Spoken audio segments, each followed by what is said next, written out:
What's up, family? Welcome back to another legendary reaction video. Let's go.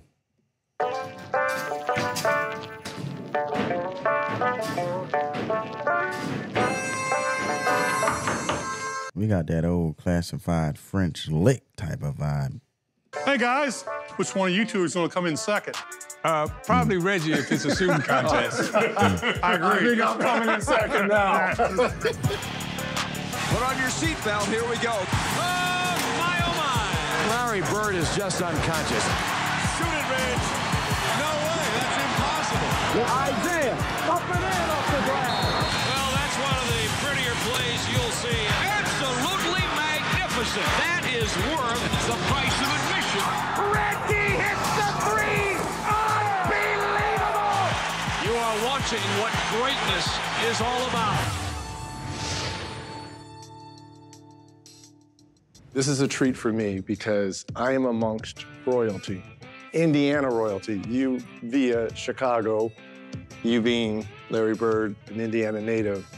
You guys both coached me. I might be a little nervous here, but this is awesome. And I want to go back to that Papa Shot thing, and I want to go back to 1988 and the whole who's coming in second comment. We were laughing about that because I did a deep dive on that because I was like, well, who were the other participants? Yeah. It was Craig Hodges was in that, Dale Ellis, Detlef Schrempf, your teammate Danny Ainge, Mark Price, Trent Tucker, and I've heard different stories about this. So you're here to finally set the record straight. I walked in the locker room and the guys were sitting there and, you know, they're nervous. Now, you got to understand that a lot of these guys came off the bench. Right. Then all of a sudden, they're going to go out there in front of 20,000 people, 40 sets of eyes on them, shooting a basketball. Right. That's got to be intimidating. Mm-hmm. For me, I like that because I knew the pressure was on them more than me. Mm-hmm. I mean, I just looked there. I was really just teasing. And there it goes to show you that he said, I like that because the pressure was on them versus me. Larry Bird always loved the challenge, man. And that's what's special about him. And I looked around and everybody's looking at me. I go, who's coming in second? And nobody said a word. I thought maybe they thought I... You heard crickets all the way. Ain't nobody saying nothing, nada. They know better. I was joking, but maybe they thought I was serious, but it was really a joke. Well, then I had to go out and win it. And that was the last year I got lucky and won it. You know, it's all feel, all rhythm. Right. And some go in, and I like it when it's at the last two racks. That's when I like it. Because, crowd builds, things get going. You're looking to get it. Yeah, things get going. Then you got that special ball at the last ball on the rack, that colorful ball, you know, that adds those extra little bonus spice on top of the other basketballs that he made on the rack during the three-point contest, you know. He's still going to drop one here quickly. 14. This is a tie for the money. Money ball. Whoa! Larry Bird at the buzzer with the two-point ball. 17 to 15. Defends the long distance at Chicago Stadium. Yes, sir. And so the drama was, it just happened, and it goes in, and I walk the winner's circle, and whew, I got to get out of here, man. That was too close. Bird is a set shooter, and he's got the technique down to a science. A lot of people said that you had an unorthodox shot. Where did that form, that follow-through come from? Well, when I was little, the one thing I had growing up, I always had coaches around. I used to shoot from the hip. Remember when you wasn't strong enough, you fired up from the hip? And finally, he brought a basketball out there that had a handprint on it. He said, put your hand on there and put your other hand on it and get it up here and start shooting this way. Push, push. So I did, and finally it got over here, you know. Right. I mean, you can't see if you do this. If you get over there, you can see. But, you know, Reggie, you guys know as shooters, it takes a lot of practice. It does. So let me ask you this, Larry, right? When you talk about shooting, for a while in the 80s, everybody kind of changed their shot. See how so smooth, man, that shot is from Larry Bird? And everybody started. Did you notice, like, everybody, like, kind of moving it over? Some young players try to move it over a little bit. Just for full disclosure, I grew up, as we all did, being a Laker fan. Yeah. You know? But I patterned my whole game how I wanted to play and approach after this man. Yeah. So I got like weird looks because it was Larry Bird this, Larry Bird that. So when you talk about imitating shots, Yeah. especially when you would be like on the baseline and you would be coming off to your left and you're shooting. That's when I was like, and I had different shots for different times, different places when I was on the floor. Oh, yeah. And when I would go left, all of my fadeaways were because of that side, and they couldn't block it. Yeah. They couldn't block it.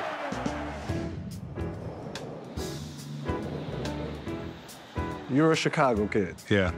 How in the hell did Bobby Knight go to Chicago and get you from going to DePaul?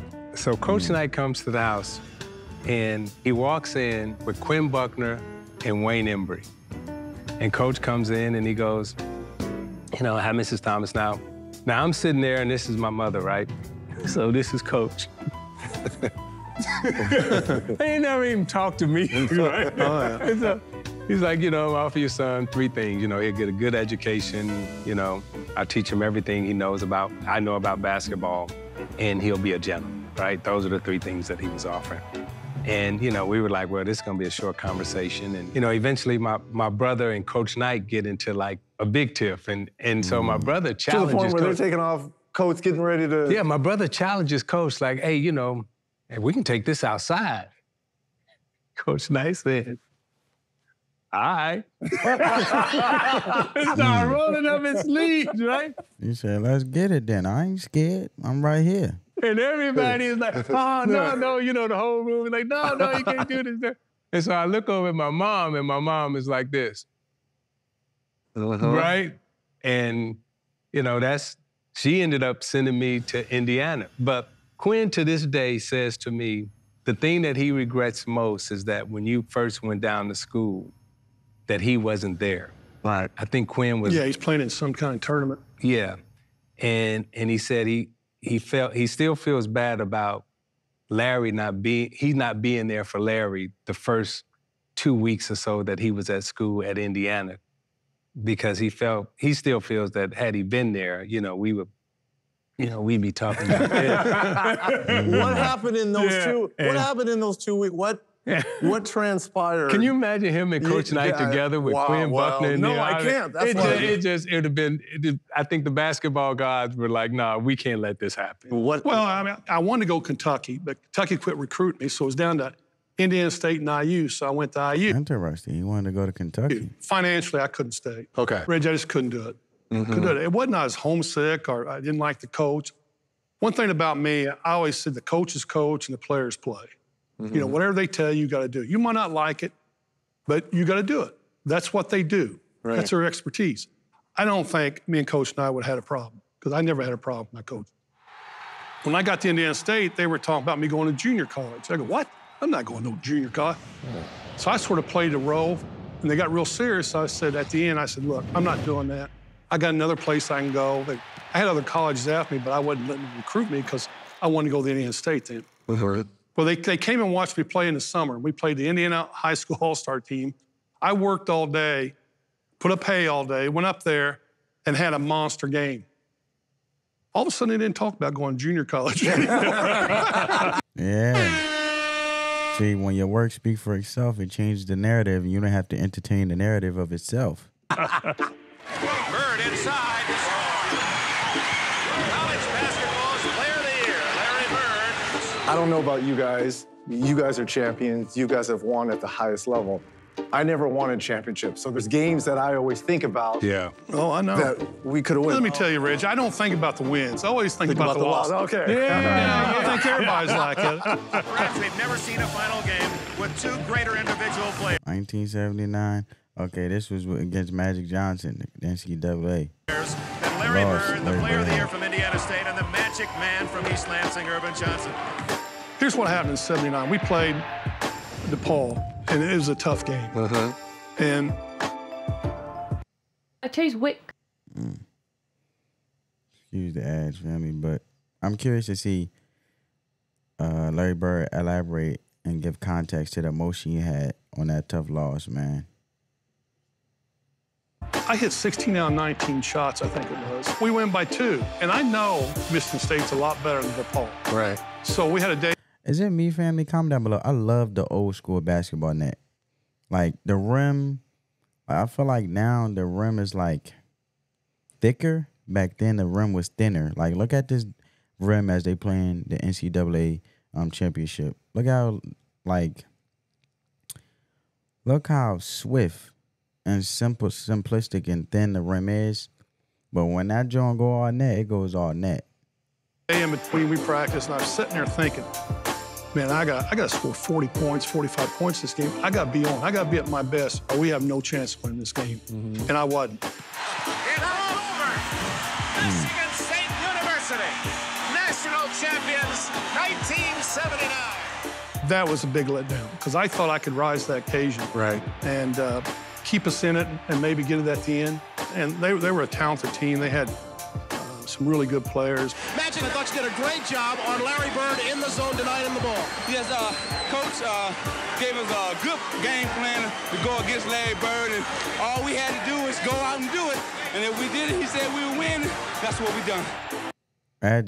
Magic still talk the same way. It's always interesting to see them younger and then them older, and they still carry that same charisma. But, you know, we got our shot. We got our shot to play for a national championship, and, you know, it was a 10 or 12-point game the whole way, but we just couldn't. That would have really been nice for not only Indiana State, but for the city, Terre Haute, and everybody. That would have been great. You know, we had a chance. We had a chance to win. I feel I'm an adopted Hoosier. You're an adopted Hoosier via Chicago. Yeah. You are a true Hoosier. Your impression of Indiana basketball? So when I first, I'm coming from Chicago, and I go to Bloomington, Indiana. The basketball, I'm going to say spirituality of Indiana, you feel it when you walk into any gym, whether it be the Hyper, the recreation gym, or any building that has a gymnasium. There's a religious spirituality about the game that you have to honor. Sure. And in Indiana, everybody can shoot. Yes. People do not miss open. Love that, man. You gotta love that one. Everybody can shoot the basketball, so that means a lot of people are challenging each other with contested shots because obviously people can shoot, so they gotta challenge each other because iron sharpens iron. And also, I feel like when shots are contested, it shows the player's creativity rather than just being a shooter who can shoot the basketball and make it, obviously. Shots. There's a spirituality about the game. I think the coolest thing for me about Indiana basketball was on my days off when we weren't playing for the Pacers, was going to those high school games on Friday and Saturday nights. Those smaller arenas that may hold, 250, 500 people. Yeah. And there's, 1,000 people in there and everyone's standing up the whole game. Those are awe-inspiring moments to see these, because this is their NBA championship for some of these high school kids. High school, it was crazy because our gymnasium held 2,700, and we get probably 35 in there every year. College, I think we see capacity about 10,000, and they could have got 15,000 there in Terre Haute back then. But back when I was a kid, we had basketball courts all over our town. And if you went out in the country, there'd be a basketball court. On a barn. On a barn. Yeah. I mean, that's the way it was. So, to me, that's what basketball is all about. Community coming together, everybody involved. When you're in a small community, there's got to be something there to bring everybody together. Sure. That is true. That is true. Someone always, I feel like no matter what community, there's always something in common. And just to see how beautiful that unity takes place, it just shows that love supersedes hate, like I always say in every video when I close, which I will say. But it's amazing, man. Or everybody's Basketball splinters. Yeah. And that's what sports does, tries to bring people together. Larry, you had my career right in the palm of your hands. Had you handled that press conference differently, right? You could have just phew. Larry did us a huge solid.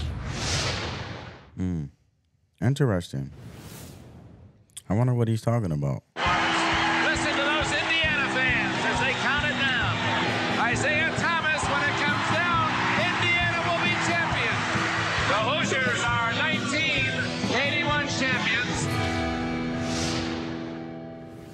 '79 championship versus Michigan State, drafted by the Celtics. You win the championship with Coach Knight and the Hoosiers in '81. Yep.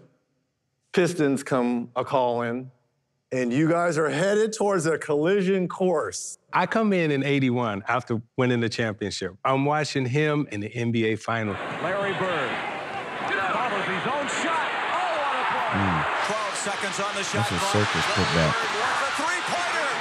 The Boston Celtics have won the World Championship in 1981. And I'm like, I want to. Yeah, I want to be part of that. I want to. Absolutely. I want to learn how to do that. Yeah. Because they were playing basketball at such a high level. Now, I had won a championship in Indiana.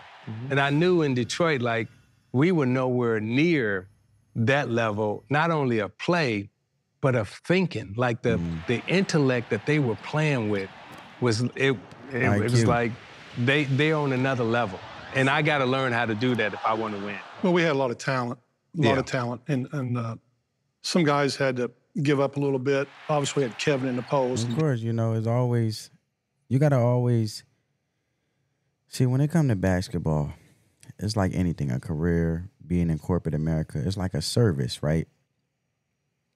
And obviously, your job is that service in which you provide. That service is, let's put it like this.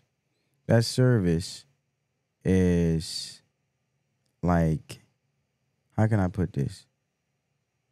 Okay, that service is like your job description. And obviously, that's the value that you bring towards the job. And obviously, basketball being their job, their service is being the top-of-the-line basketball player with their skill sets and being viable for not what they do, is what they do, but who they are in regards to their mentality. So to continue to hone in on those skill sets and bring more value to the team, you also have to know having an IQ and, you know, having a great mindset, because it's mind over matter, pushing through the pain, pushing through the, you know, the tough times, pushing through the contested shots, pushing through the being downed in a series, or being down a couple points and a half. What I'm getting at is basically you got to know when to pick up the pace, when to not pick up the pace, when to play your own game, when to control the, you know, when to slow up the pace and control and play your game, you know.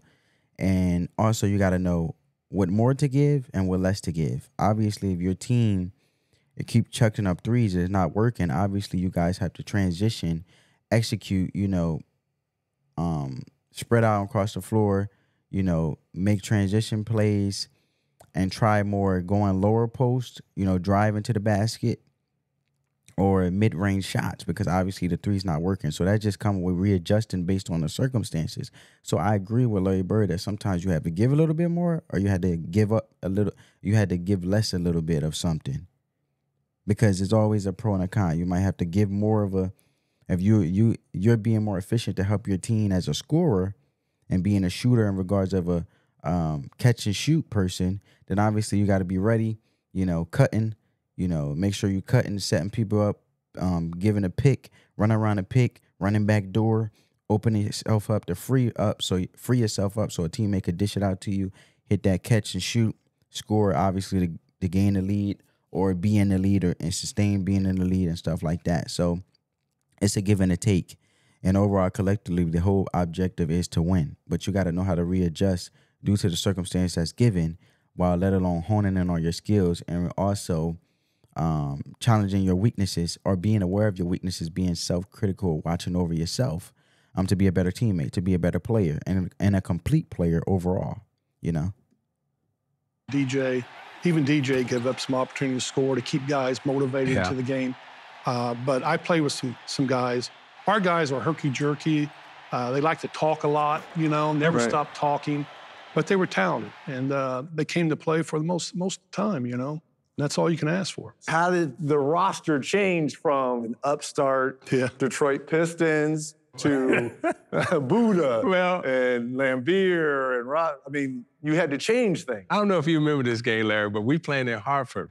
It was an exhibition game. We went up 1, and we walk out on the court, and Benson is guarding Larry, right? And Larry looks at me and he was calling me Cheesy. He goes, Cheesy, like you putting him on me? He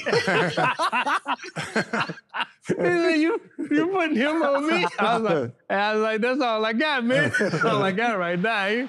And he goes, I'm taking right down to the baseline. I'm gonna shoot it right over him. So after the game, our buses were lined up next to each other, right? And Larry goes, hey, man, don't ever put that guy on me again. Like, right? So the next year, coming back, right, we playing in Hartford again, and I said, Larry, I got something for your ass. Nah, he said, who? I said, Rodman. I said, I got somebody for you now. But they were great teachers, and the lesson was, you got to play at a higher level. You got to be better. And everything that the Detroit Pistons became is because of them. And that's real talk. Fred, how does number 15 make you feel? It feels great. Whatever happened to the Los Angeles dynasty? You guys were talking about a dynasty. Here's where it is, right here. That's the dynasty. We're the best team in the world right now. Being on these elite teams, you're talking about guys having to sacrifice. Listening to you guys' conversation about having these tough conversations with Hall of Fame players. No, I didn't have a lot of conversations. I led by example, and they knew. Action always.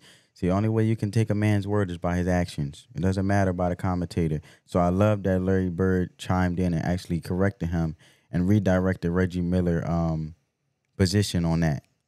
My teammates knew at the end of the game, if it was close, I was going to take the shots. They knew that. Right. So they could set better picks. They'd go for the offensive board. But, 80% of the time, I was going to take that shot. I always try to lead by example. And it worked for me. I know some guys like to talk and get guys together, but I just thought I got the most out of our guys just by playing hard, trying to keep them involved. Reggie, the game of basketball is pretty simple if the ball's moving. Sure. Now, the point guard because when it's at a standstill, everything is just basketball, the art of it, everything is in a flowing motion.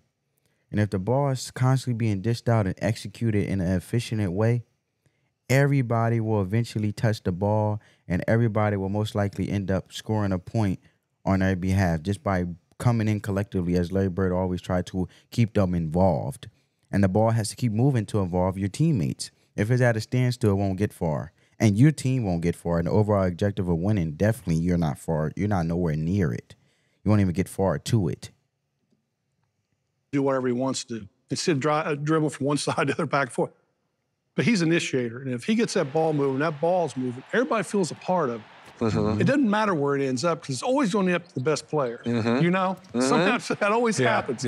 But ball has energy. That's right. And you get that ball moving and good things happen all the time. It's a pretty simple game if you play it the right way. Sellout crowd, Boston Garden, Game 5, Eastern Conference Finals.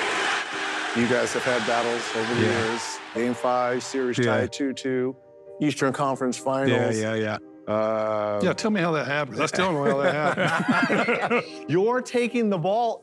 Yes. You're taking the ball out. The most trusted player. The most trusted player. Back up, right? I'm watching them play against the Lakers every year. Right. Right? And I'm taking notes. I'm learning. And I watch James Worthy on the side in front of the Lakers bench make a pass. Gerald Henderson steals the pass. Right. Now I'm watching Magic dribble out the shot clock. And I got all these notes, right? I'm learning. This is how we got it. And I had just made a shot, to put us up 1. So basically he was critiquing himself while critiquing the game of the opponents that they played before. Obviously, the bad boy Pistons, Isaiah Thomas was going to get on to play Larry Bird. So by studying the Lakers, let's see how that go, man.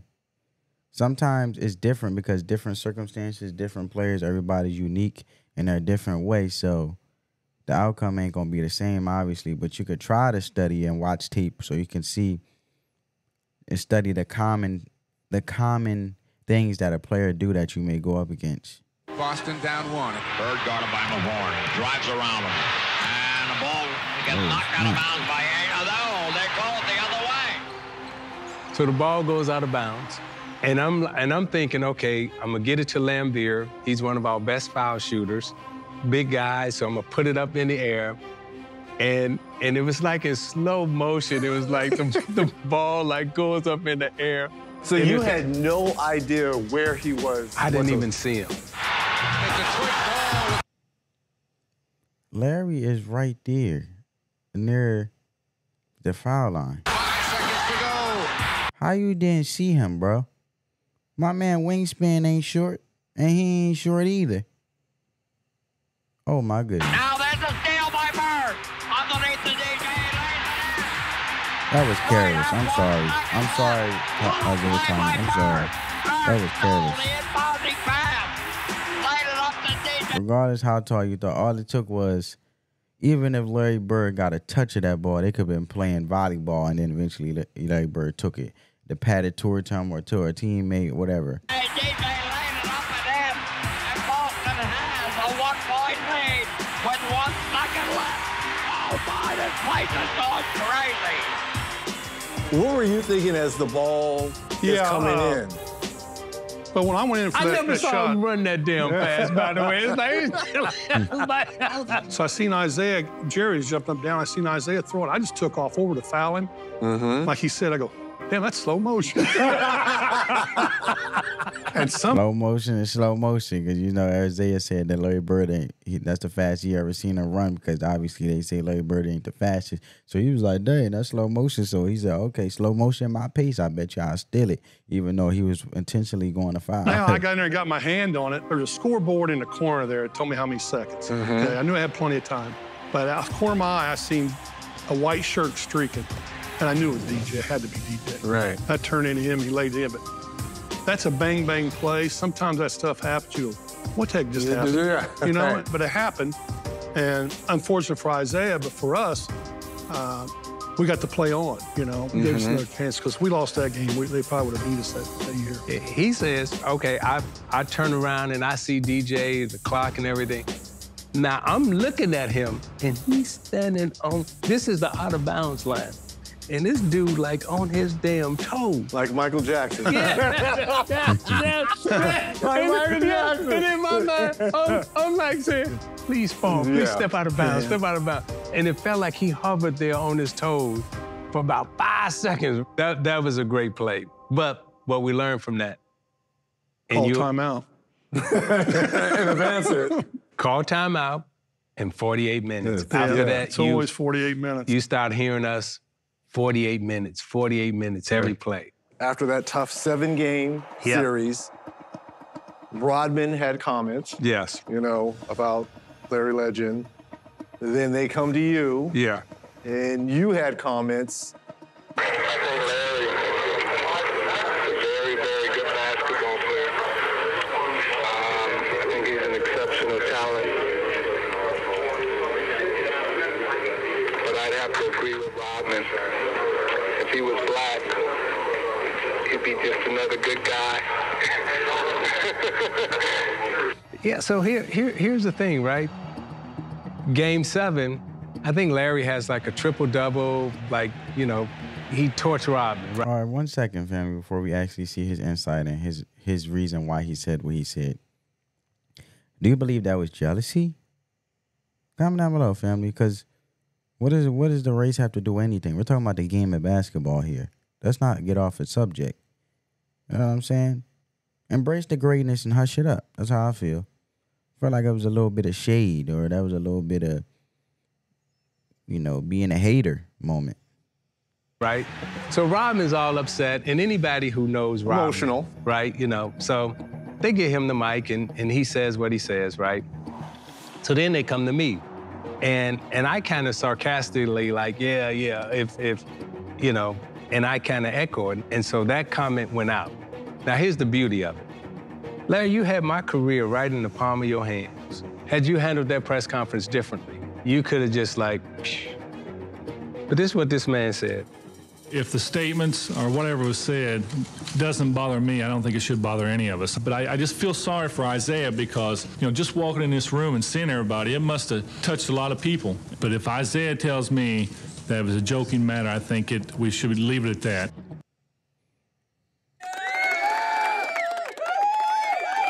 Handled it like a man. Handled it with greatness. As he is greatness, Larry Legend himself, man. Now, the media at that time, they kept playing it on. Right. And that's where it went. But Larry did us a huge Do you understand solid. that moment that he's talking about? That yeah, come on, Reggie. We've been in them locker rooms taking tough losses. You know, competition sometimes brings the best out of you and the worst. Mm-hmm. I mean, there's sometimes after games, I feel like saying things too. All right. Isaiah was a great basketball player. He had a big career ahead of him. He could damage his career by saying something I didn't mean. He didn't need that in his life. I didn't need it. I was going to go into finals. I'm doing a press conference, a packed place, and they're trying to push this thing to another level. You know, get out of here. I ain't got time. I got to get ready for Worthy and Magic. Because if it meant something, I would have said it. Mm-hmm. But it meant nothing to me. Finally, after going head-to-head against the Celtics, you guys finally won in '88. We still don't believe we beat them. Yeah. Hail to the new Eastern Conference Kings, the Detroit Pistons finally. 31 years it took them. McHale and Thomas, what a picture that is. Good luck against the Lakers, I'm sure, is what McHale is telling the Pistons. Isaiah Thomas looked like a little boy compared to all the bigs, even on his team. So 88, Game 5 in the Garden. My Game 5 the previous year was a disaster. Right. Game 5, I'm coming back, and I'm like, okay, I got to win this game. We got to win this game. When we was finally winning and they were exiting the floor, I still couldn't believe, like... We just beat Larry Bird and the Celtics. Yeah. And that was a beautiful moment, you know, for us. And I hope that as champions, we went on and... Hey, look. Hey, man, you win some, you lose some. But I just love how Larry always handles things with class. You know what I'm saying? And, you know, honored the way that we have been taught how to play. The admiration that we all have for you, Larry, you inspired a lot of us, not only with your play, but the courage you had, you know, to fight for, you know, what you wanted, you know, in terms of winning and trying to win. And you were slaying the giants, like the real giants. I said right? One thing I have that a lot of people don't have, there's a lot of players have it. I had the ability to play every night. I brought it every night. Yeah. I had a good understanding that Celtics paid me to win basketball games. And it was my job to win basketball. So every time I walked out there, I felt I had to win to make them happy. Mm-hmm. And the one thing I can say of everything I'd done was I gave it my all. You know, I paid the price with a lot of injuries I had, but I laid it on the line every night, practice, playing, and it made me better. And plus, I was playing against the world's best. That's what it's all about. He had a job to do, he executed, he understand what he got paid to do. Ain't nothing like understanding what your duty is to do and going out there and executing. One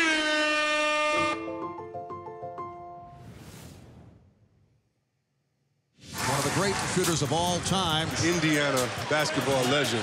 Reggie Miller. A prime time show. It doesn't get better than that. That, in a nutshell, is Indiana basketball. He has helped lead Indiana into the playoffs yet again. What a marvelous performance by the Pacers, but they come up 5 points short. Took him 13 NBA seasons to get to the finals. Reggie Miller not able to do it. I got to apologize to both of you guys because you guys are used to excellence, but more importantly, you guys are both used to winning.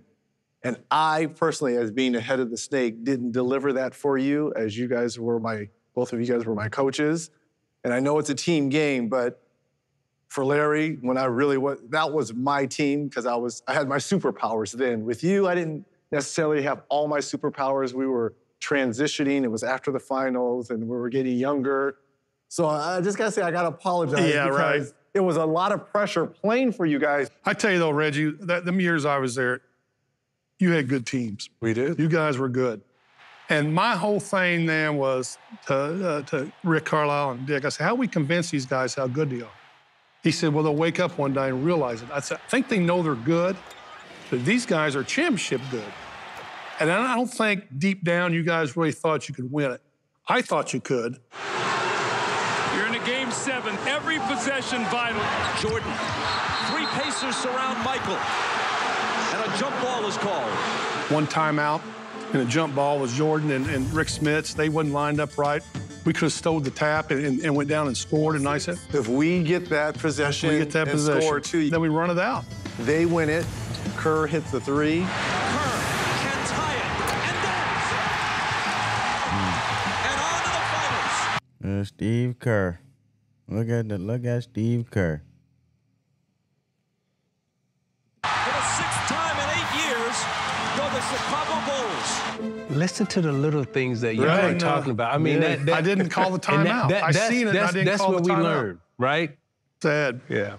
Man, you guys were good. Yeah. God, you were good. But it was a joy because, you were coming in after, Rick Smits had retired. Jermaine was coming in, Baby Al, Jamal. And I remember, we had made, halfway through your first season, we made that trade to get Brad Miller and Ron. So Larry's leaving. I get a call from Donnie, hey, would you like to coach the Pacers? And I'm like, yeah, come back to Indiana, absolutely.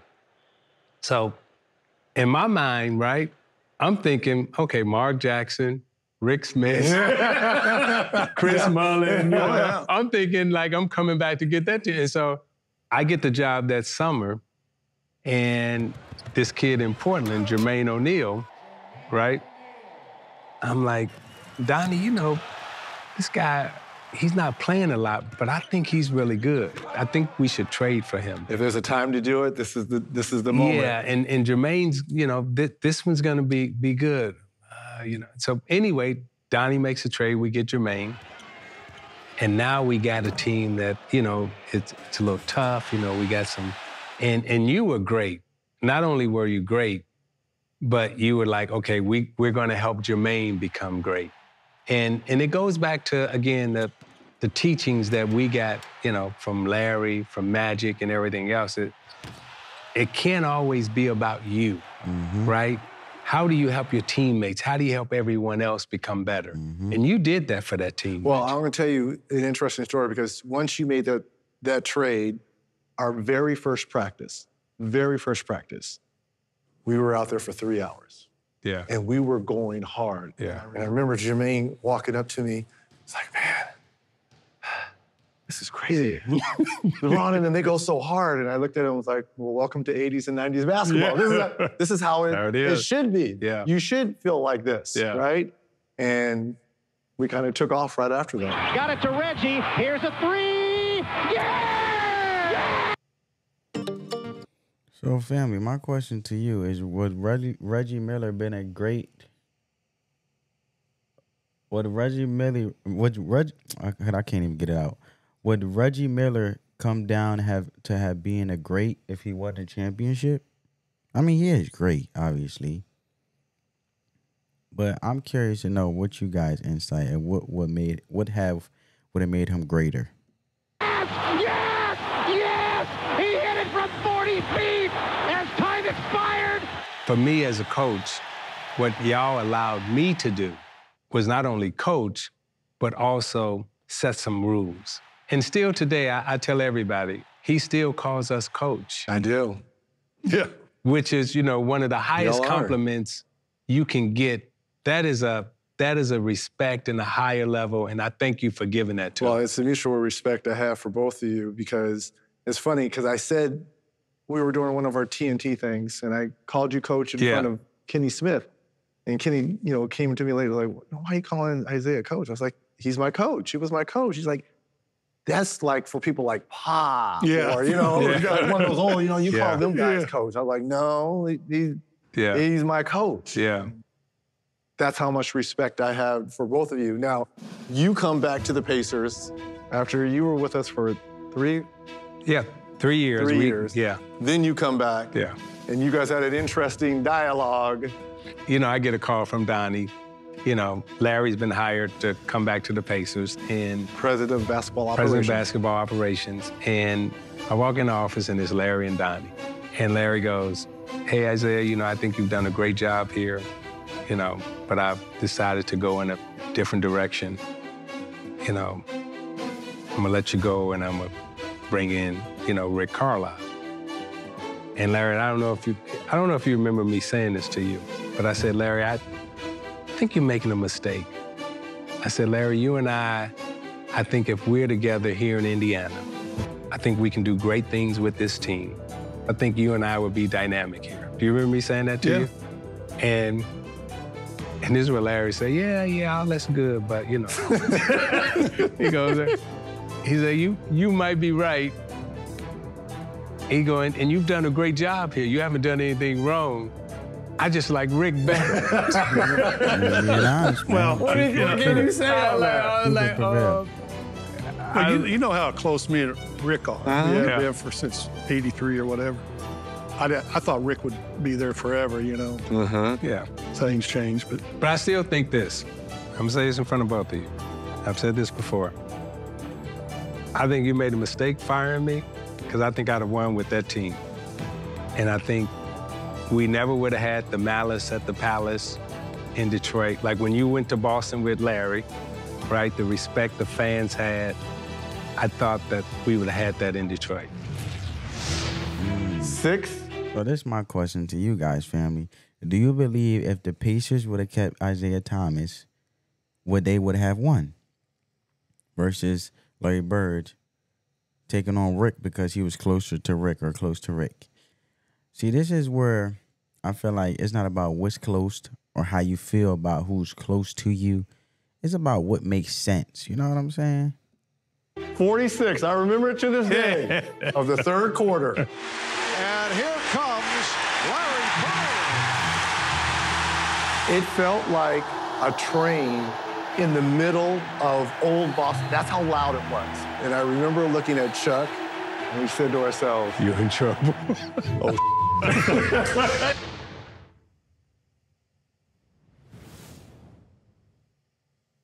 Here's Isaiah. Let's see what we got. Bird on the drive. Oh, what a show. Bird dunked? Because every time I see Bird highlights, I never see him dunk. They need to make videos with him dunking or a compilation of him doing some dunk, man. What a shot by Larry Bird. I don't know if you can have any more ice water in your veins. One of the singular figures in the history of the NBA. both of you guys have had an unbelievable career run in games. So I want us each to kind of talk about favorite moments of each other's that they can remember, because there's so many, and I'm personally going to start here on both of you guys. For this man, and I'm sure he's going to remember this, 1991, Game 5 in the old Boston Garden. Yeah. Larry goes down with an injury late in the second quarter. Bird is hurt. Bird is down, and he's hurt. Larry goes down, goes to the locker room. And as soon as we find out the severity of the injury, we will have it for you. Start to third, no Larry. Couple minutes go by, no Larry. We're looking at one another like, we got a chance. We're going to do this. We're going to beat the Celtics in the Garden. No one Don't get too hyped, man. ever beat the Celtics in the Garden. Well, if it's a game I'm thinking about, I had a concussion at halftime. Well, the doctor says you had enough. You can't go back out there. Enough's enough, Larry. Look at my back and this. I looked up there and the crowd was, oh, you could hear it in there, you know. It wasn't going on good. I said, what's the score out there? He said, we're down. I went to the doc. I said, I got to try this. He said, well, if you get dizzy and all this, come back in. And I go out there, and of course the crowd gets you pumped up. 6:46, I remember it to this day, of the third quarter. And here comes Larry Bird.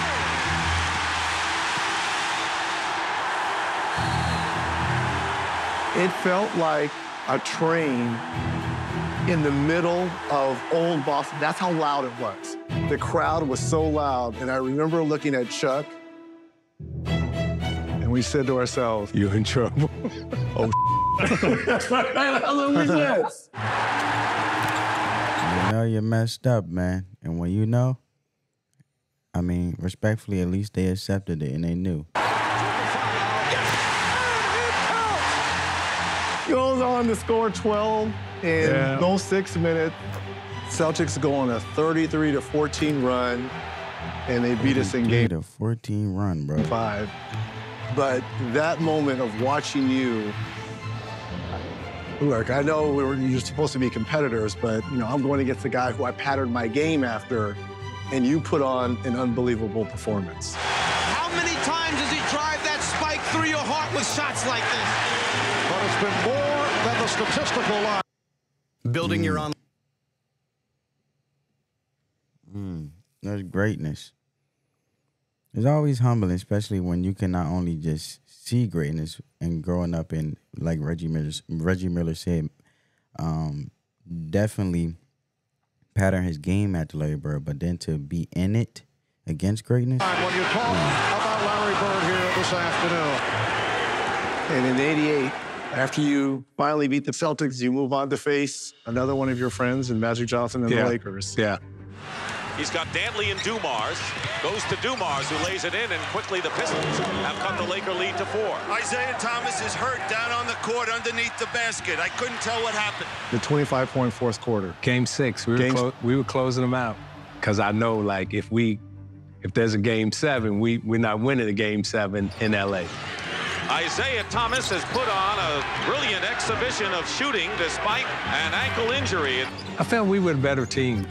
And I felt at that time like, you know, they didn't really have anyone that can guard me. So I felt like I can pretty much get any shot we want. And so I'm going for it. And when he says, you know, he had a concussion and he had to get back up, well, that's the same way I felt like with my ankle. It's like, okay, we got to win this game, and this is our shot.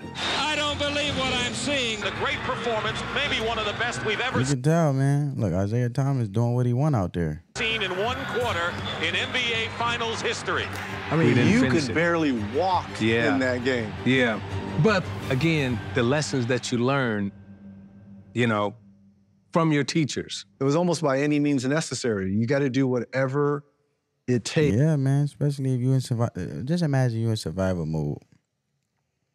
You're going to do what you got to do, and you're going to do the unimaginable.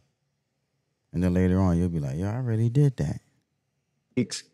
To be successful and win. I think that's the common theme I read out of both of you guys. So coaching you, I had one of the most disappointing, hurtful moments when you were playing on a broken foot. The bone spurs had to remove the surgery. Yeah. Mm-hmm. To have a great playoff run like Indiana is trying to have, your stars have to shine. But that has not been the case for Reggie Miller. I wanted to do something to help, but I admired you so much because you kept going. You didn't quit. So to me, that was a champion moment. Even though we lost, you playing through that pain and everything else, my respect for you as a man and as a player was immense. Well, everything when I was around Reggie, everything that Reggie did was the right way. Yes. He knew how to prepare himself. It was all about doing the right thing the right way. Just like you playing and running, being a runner.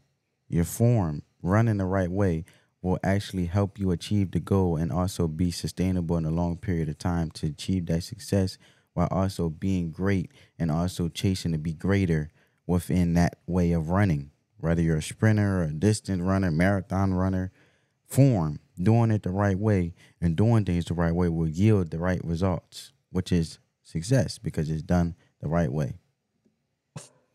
He knew how many shots he'd take after practice, how many free throws. He knew before games how he was going to warm up. And he did it the right way. Yeah. I've been in the league for a long time, and he might be the only guy, or maybe another one, that really prepared himself to play great. Not just to play, but play great. And, I got a little story about, years ago. I was in Florida and I was outside doing something, and something happened. I had to go out there and do something, and I hear my wife screaming. I didn't know what it was. I thought, seen a bug or something, whatever. And it kept going on. So I run in there. Reggie, my wife's sitting there going like, I go, what happened? She goes, I don't know what happened, but Reggie did something spectacular. Oh, man. Funny. Off game. Miller for three, and he got it. Reggie Miller with a clutch tray, and it's 105-102. And a steal. Miller retreats to the three-point line and hits again. Tie game. Hey, but she was all laid up, all sweating there, and I was laughing. She was screaming, Reggie, oh my God. That was so cool. Reggie Miller scoring 8 points in the final 32 seconds, taunting Spike Lee and 19,000 at Madison Square Garden. I wanted to talk about the art of trash talking. Would you consider yourself a trash talker? Not really. I mean, Come on, coach. A lot of people do it to demean people. I did it for fun most of the time. Right. So did I. I mean, I would. And Reggie Miller in an animated discussion with Spike Lee. Two of my favorite people. I got in the NBA. I got to stand next to Elvin Hayes at the center court. Loved him. And Kareem. I stand there talking to Elvin. I said, Elvin, I said, see Kevin there? He's talking bad about you. What? I said, Kevin, tell him what you told me. He goes, what's that? I said, you're going to kick his butt tonight. He goes, hey, Elvin, I'm going to kick your butt tonight. Kevin's a rookie. Stuff like that, you know, but it really wasn't vicious. Me and Chuck used to get into it a little bit. I was going to go I right really there. liked Chuck. He knew I liked him. Oh, yeah. And but we you get guys had after each other. battles in terms of talking. Yeah. The one I remember was when you told Chuck, I'm going to go right here in front of our bench. Yeah. I'm going to shoot on this spot. Yes. Yeah. And I'm going to drain it. And he said, Merry Christmas, my guy. Trash talking, it's an art form. It was an art form, and it used to be to talk you out of your game. Right. Yeah. To make Get in your mind and rent real estate in your mind. You know, and if you can get in somebody's mind, it's over. you do something that you Usually didn't don't want to do. do. Like, okay, I don't know if you remember this, Larry. So we playing y'all, and I'm getting ready to take the last shot. We done lost, right? It's game 6, we done lost, right? And Mikhail goes, I hope you make that because this is the last shot of the season. Turn out the lights. Yeah. And guys I played with, they were always talking. But Emil Carr came up the line one time. They were bad. We won on the road in a playoff game. And Emil stood out there outside their huddle and goes, last one out, turn the lights off. You can also talk trash by your game. Hence your record-breaking 60-point in New Orleans versus Atlanta Hawks. Bird shoots the jumper right side. Good. This is my favorite game with Larry Bird, man. Even the bench from the Hawks was even cheering him on. Here comes Bird for the bomb. Got it again. They open the right side. Bird the follow away. He drills it again. That's the best shooting I've ever seen. The Atlanta Hawks bench reacting. We were Have all you seen watching that that. video? I did a few years my ago. God. Somebody was telling me about To it. me, that's trash Oh, talking that was good. by the way you play. Yes. Because when you got the other bench reacting to what you're doing against them, it's spectacular. Well, that's because Dominic dunked on me one time so hard. He almost killed me. So every time I played him, I tried to do my best. There's Bird. Bird, 14 seconds, he got fouled. He hit the shot. Oh, boy. Larry Bird. What more can you say? Larry Bird. Bird has 60 points. It is the greatest shooting exhibition I've ever seen in my life. Greatness, man. Greatness. You're looking to get a degree in Greatness.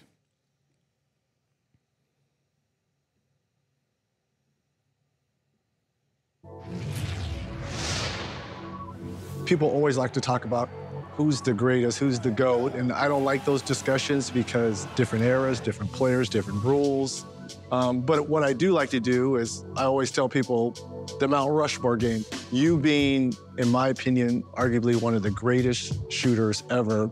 Like my Mount Rushmore. I say that all the time. I feel like Larry Bird started the three-point era. I feel like Larry Bird was one of the sharpest three-point shooters. That's just my opinion. Comment down below if you agree or not. And that brought forth the Steph Currys, the Klay Thompsons. More shooters would be Stephen. Obviously, he holds the record. Yourself. I have Ray on there.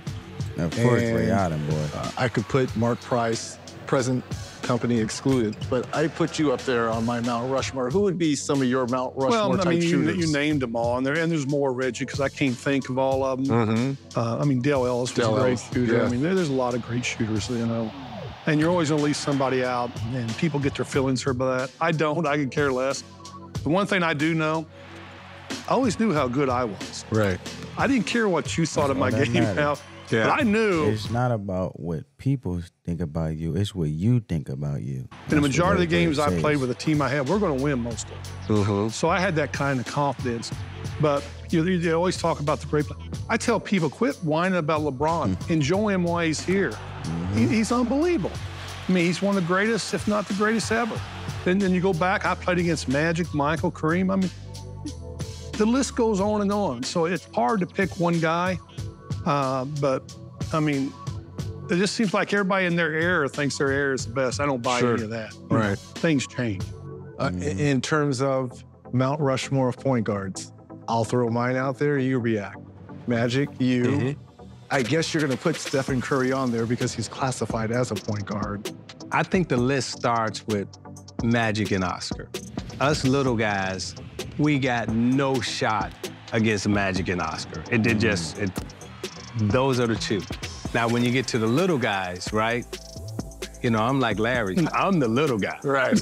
Okay. I say that because the way I had to play in the era that I played in and the way I had to win and the people that I beat, I don't think any of them can do the things that I was able to do with my team. And the fourth person, you know, I love John Stockton. I look at what John has done in the NBA. John Stockton, man, he was smooth with it. Handles was crazy. Yeah, you have to look at those numbers and be like, damn, like, okay, I don't know if anyone will ever touch his assist record, and I don't know if anyone would ever get his steals record. So my four guys, you know, Magic, Oscar, myself, and John. Coach, I'm going to let you go. Isaiah answers these questions all the time. We never really get a chance to hear from you, so I'm just going to throw out some current names of players, and you just tell me what you think about their games. Nikola Jokic. I would love to play against him. He's good. He's good, right? He's good. I mean, there's so many great centers over the history of our game. Man, is he good. I just hope he stays healthy and able to continue to do what he does because he is fun to watch. Probably more so than anybody in the league. It used to be that when the Golden State was healthy, they were really fun to watch. Now I've switched over to Denver. He makes that whole thing go. And wouldn't he be fun to play with? Oh, man. God. Giannis Antetokounmpo. Yeah. I really like to see his development from where he came in till now. And the length and the strength and the things he does, he's just amazing. I mean, can you imagine if there's 10 guys out there his size playing? No, right? Boy, that's going to be crazy. A dunk fest. 10 Giannis and Antetokounmpos. Something.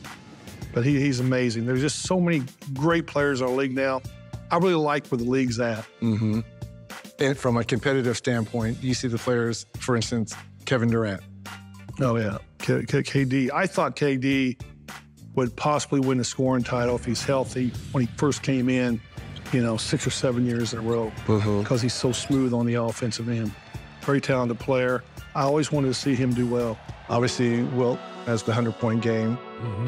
Kobe had the 81. Do you think current players or someone we haven't seen yet that's in the high school ranks, do you think someone will ever get to 100? I think one of these days they will. Because of the three-point ball now. You know, Reggie, I seen two things that happened after I retired that it sort of made me go, wow. Klay Thompson had like 38 points in the quarter. Back when we used to get 20, said, man, that was hard to get, That was fun. Right. He got like 38 or 39 in a quarter. Right. Then one night I was sitting there, he scored, I think it was 60 points, in 3 quarters and took 8 dribbles.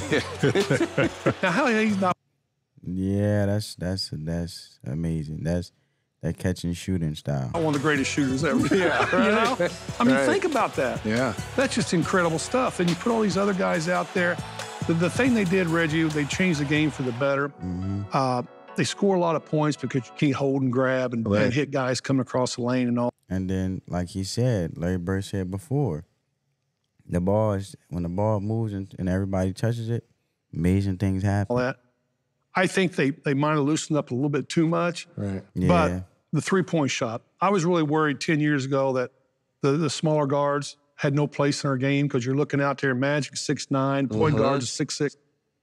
Well, that three-point line, now I'm worried about the centers more so they can't shoot the threes. Right. Yeah, that is true. You know? But the game is in a good spot. I like that it's open because guys can show more of their skills. And the shooters will always be shooters. Mm-hmm. Indiana royalty. Yeah. Indiana royalty. And just for this here, you can hold your sycamore. Nah, give him that Hoosier hat. This is the one he showed. We'll just hold this up for everyone right here. Indiana glory, everyone. Indiana greatness. I hope you guys enjoyed my insight, my perspective, my thoughts. Comment down below you guys' thoughts. On that note, family, let the love supersede the hate. And until next time, family, like I always say, peace.